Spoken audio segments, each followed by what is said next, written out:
नमस्कार दोस्तों, स्वागत है आपका गरुड़ पुराण में। आज हम देखेंगे मृत्युंजय मंत्र जप की महिमा। तो आइए दोस्तों शुरू करते हैं। सूत जी ने कहा, अब मैं मृत्युंजय पूजा का वर्णन करूंगा जिसको गरुड़ ने कश्यप ऋषि से कहा था। वह साधक का उद्धार करने वालों, पुण्य प्रदायिनी एवं सर्वदेवमय पूजा है, ऐसा सभी का अभिमत है।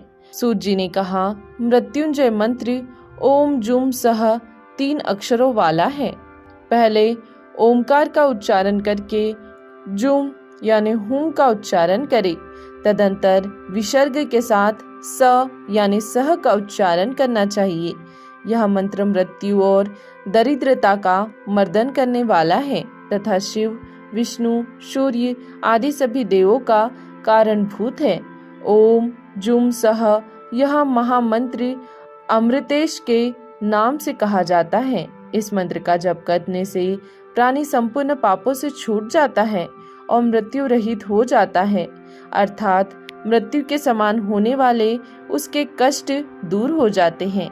इस मंत्र का 100 बार जप करने से देवाध्ययन जनित पुण्य फल तथा यज्ञकृत फल एवं तीर्थ स्नान, दान, पुण्य आदि का फल प्राप्त होता है।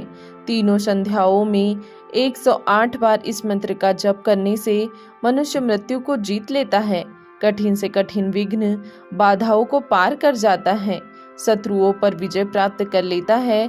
भगवान मृत्युंजय श्वेत कमल के ऊपर बैठे हुए वरद हस्त तथा अभय मुद्रा धारण किए रहते हैं। तात्पर्य यह है कि उनके एक हाथ में अभय मुद्रा है और एक हाथ में वरद मुद्रा, 2 हाथों में अमृत कलश है। इस रूप में अमृतेश्वर का ध्यान करने के साथ ही अमृतेश्वर भगवान के वामांग में रहने वाली अमृत भाषिनी अमृता देवी का भी ध्यान करना चाहिए। देवी के दाएं हाथ में कलश और बाएं हाथ में कमल सुशोभित रहता है।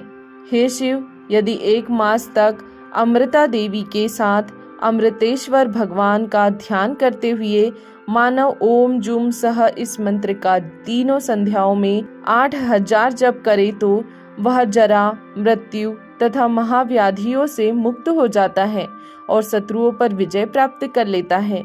यह मंत्र महान शांति प्रदान करने वाला है। अमृतेश्वर भगवान की पूजा में आवाहन, स्थापन, रोधन यानी प्रतिष्ठा, सन्निधान, निवेशन करने के बाद पाघ्य, आचमन, स्नान, अर्घ्य, माला, अनुलेपन, दीप, वस्त्र, आभूषण, नैवेद्य, पान, आचमन, बीजन, पंख से हवन करना, मुद्रा प्रदर्शन, मंत्र जप, ध्यान, दक्षिणा, आहुति, स्तुति, वाद्य और गीत तथा नृत्य, न्यास योग और प्रदक्षिणा, साष्टांग प्रणति, मंत्रशैया, वदन आदि उपचारों को निवेदित करके उनका विसर्जन करना चाहिए। षडंग प्रकार का पूजन, जिसे परमात्मा ने अपने मुख से स्वयं कहा है, वह क्रम से बतलाया गया है। उसे जो जानता है वही पूजक है। षडंग पूजा इस प्रकार है। साधक को प्रारंभ में अर्घ्य प्रदान करने के लिए प्रयुक्त पात्र की पूजा करके अस्त्र अर्थात फट मंत्र से हस्त ताड़व दाहिने हाथ के द्वारा बाएं हाथ पर ध्वनि करना चाहिए।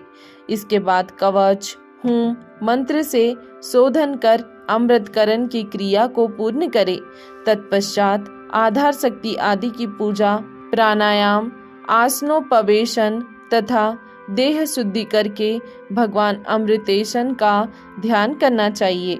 तदंतर अपनी आत्मा को देव स्वरूप में स्वीकार कर अंगन्यास कर न्यास करके साधक हृदय कमल में स्थित ज्योतिर्मय आत्मदेव का पूजन करे।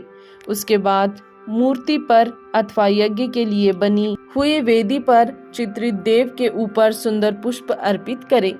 12 अव्यवस्थित रहने वाले देवों का आवाहन और पूजन करने के लिए पहले आधार शक्ति की पूजा करें। तदंतर देवता की प्रतिष्ठा करके उनके देव यानी परिवार का पूजन करना चाहिए, क्योंकि विद्वानों ने बताया है कि मुख्य देव के पूजा के साथ उसके अंग, परिवार आदि की भी पूजा करने का विधान है। आयुधों एवं परिवारों के साथ धर्म आदि की तथा इंद्र आदि की युगों, वेदों और मुहूर्तों की भी मुख्य देव के रूप में पूजा करनी चाहिए। यह पूजा भुक्ति और मुक्ति प्रदान करने वाली है। अतः साधक विद्वानों को उनकी षडंग पूजा करनी चाहिए।